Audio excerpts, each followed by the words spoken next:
Hey there folks, welcome to the Badger Pilot. This morning I'm out here freezing at the airport because we're talking about my 5 top tips for flying in winter.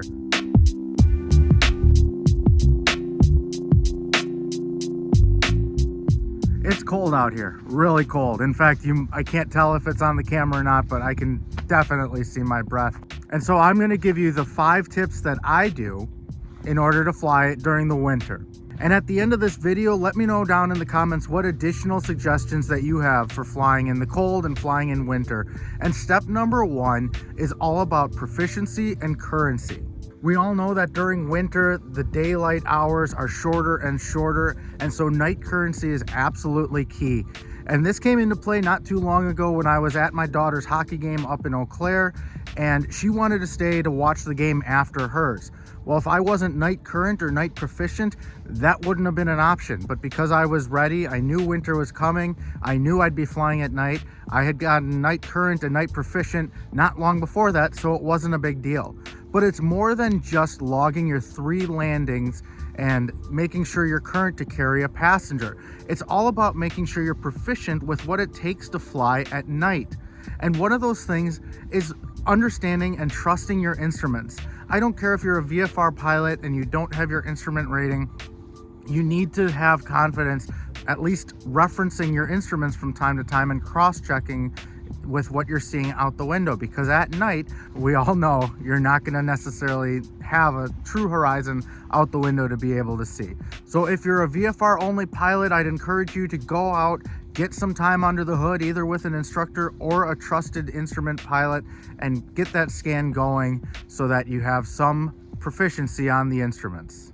Number 2 is also about proficiency, but this has to do with crosswind landings. And it's not so much the crosswind technique for high gusts.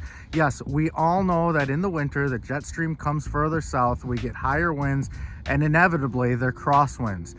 But what's the bigger deal in winter is landing and taking off on contaminated runways. Here at Capitol Drive, we're all volunteer based. The runways aren't always going to be plowed, and when they are, truthfully, we don't have the equipment and the capability as some of the bigger airports like our neighbors over at Waukesha. And this is actually going to be true for most airports around the country. They're smaller, they're probably volunteer based, or maybe they don't have the budget for major equipment, and you'll have runways with snow on them. Keeping that longitudinal axis in line with the runway while you're landing is absolutely key so you don't slide off the runway. And of course, using a proper crosswind technique, even in a small crosswind where dry, uncontaminated runways, a little side load isn't a big deal. Flying in winter, you have to be ready for it. So get out and get proficient landing your airplane with your longitudinal axis right down the runway. Number 3 is pretty self-explanatory and pretty obvious on face value, and that's dressing for the weather. I've got my hat, I've got my gloves, I've got my nice heated Milwaukee Tool jacket with the battery going. It's keeping me warm for now.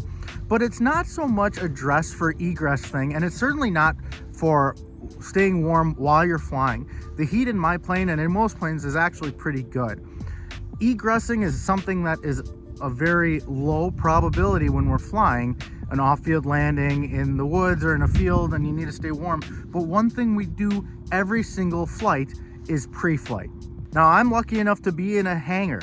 We have heat, we usually don't turn it on, but we have it available to us if we need it.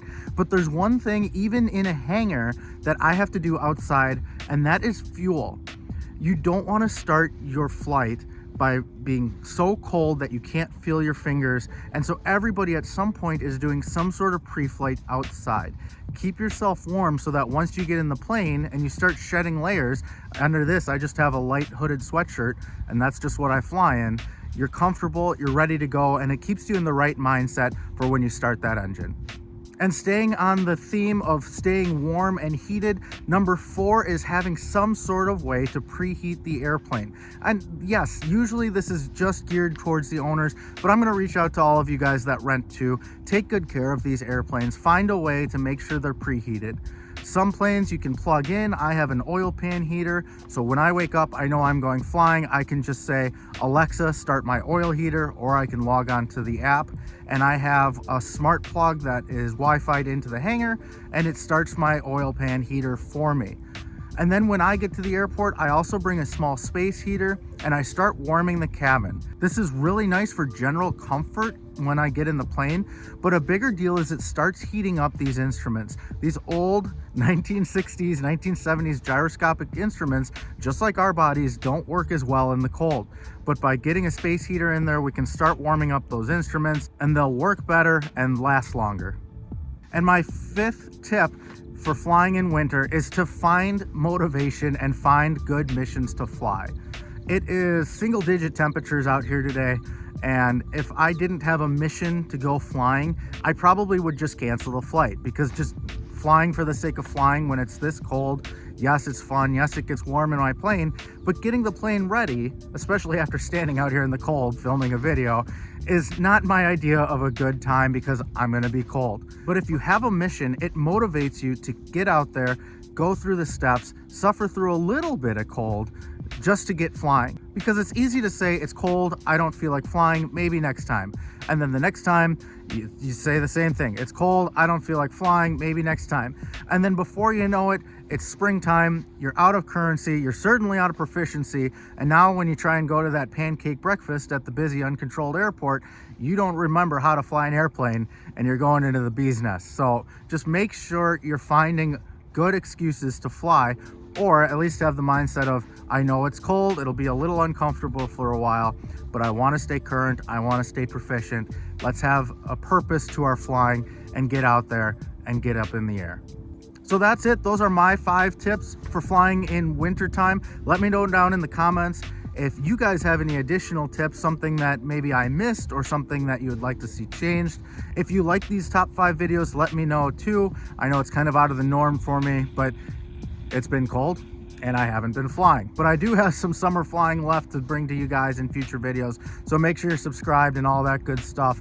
As always, thanks for all your continued support throughout this journey of mine, following my videos. And as always, thanks for watching, and I'll see you next time on the Badger Pilot.